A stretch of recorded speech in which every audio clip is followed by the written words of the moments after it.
ಈ ಜಗತ್ತಿನಲ್ಲಿ ಹುಟ್ಟಿದ ಪ್ರತಿಯೊಬ್ಬ ವ್ಯಕ್ತಿಯು ಸಂತೋಷವನ್ನು ಹುಡುಕ್ತಾನೆ. ಬಹಳಷ್ಟು ಹಣವನ್ನು ಸಂಪಾದಿಸಿದರೆ ನಮಗೆ ಪೂರ್ಣ ಸಂತೋಷ ದೊರೆಯುತ್ತದೆಯೇ? ಹೊಸ ಮನೆ ಅಥವಾ ಆಸ್ತಿಯನ್ನು ಖರೀದಿಸಿದರೆ ಪೂರ್ಣ ಸಂತೋಷ ದೊರೆಯುತ್ತದೆಯೇ?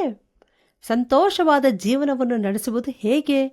ಜೀವನ ಎನ್ನುವುದು ಕೇವಲ ಘಟನೆಗಳ ಸರಣಿಯಲ್ಲ, ಅಜ್ಞಾನದಿಂದ ಜ್ಞಾನದ ಕಡೆಗಿನ ಪ್ರಯಾಣವಾಗಿದೆ.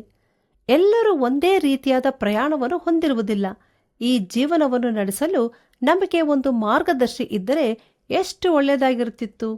ಈ ಮಾರ್ಗದರ್ಶನವನ್ನು ನಮಗೆ ದೇವರ ಆತ್ಮನು ನಮಗೆ ದೇವರ ಚಿತ್ತದಂತೆ ನಡೆಯಿರಿ ಎಂದು ಹೇಳುವ ಮೂಲಕ ಅನುಗ್ರಹಿಸಿದ್ದಾನೆ. ಚಿಕ್ಕ ಮಕ್ಕಳು ಪ್ರತಿದಿನ ಹಬ್ಬವನ್ನು ಆಚರಿಸಲು ಬಯಸುತ್ತಾರೆ, ಆದರೆ ಇದು ಅಸಾಧ್ಯ ಮತ್ತು ಕುಟುಂಬವು ಅದನ್ನು ನಿಭಾಯಿಸಲು ಆಗುವುದಿಲ್ಲ. ಕೆಲವರು ಕಚೇರಿಗೆ ಹೋಗದೆ ಸಂಬಳವನ್ನು ಪಡೆಯಲು ಬಯಸುತ್ತಾರೆ, ಆದರೆ ಅದು ನ್ಯಾಯೋಚಿತವಲ್ಲ.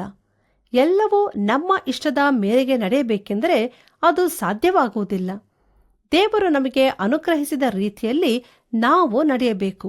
ನಮ್ಮ ಜೀವನದಲ್ಲಿ ಕಷ್ಟ ಹಾಗೂ ಚಿಂತೆ ಇದ್ದೇ ಇರುತ್ತದೆ. ಈ ಸಮಸ್ಯೆ ಮತ್ತು ಚಿಂತೆಗಳ ಮಧ್ಯೆ ಹೇಗೆ ಸಂತೋಷವಾಗಿರುವುದು?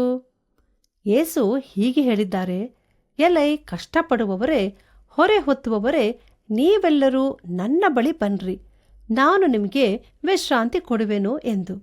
ಇದೇ ನಿಜವಾದ ಸಂತೋಷವಾಗಿದೆ. ನಾವು ಸಂತೋಷವಾಗಿ ಇರಲು ಬಯಸಿದರೆ ನಮ್ಮನ್ನು ಸಂಪೂರ್ಣವಾಗಿ ದೇವರಿಗೆ ಅರ್ಪಿಸಬೇಕು.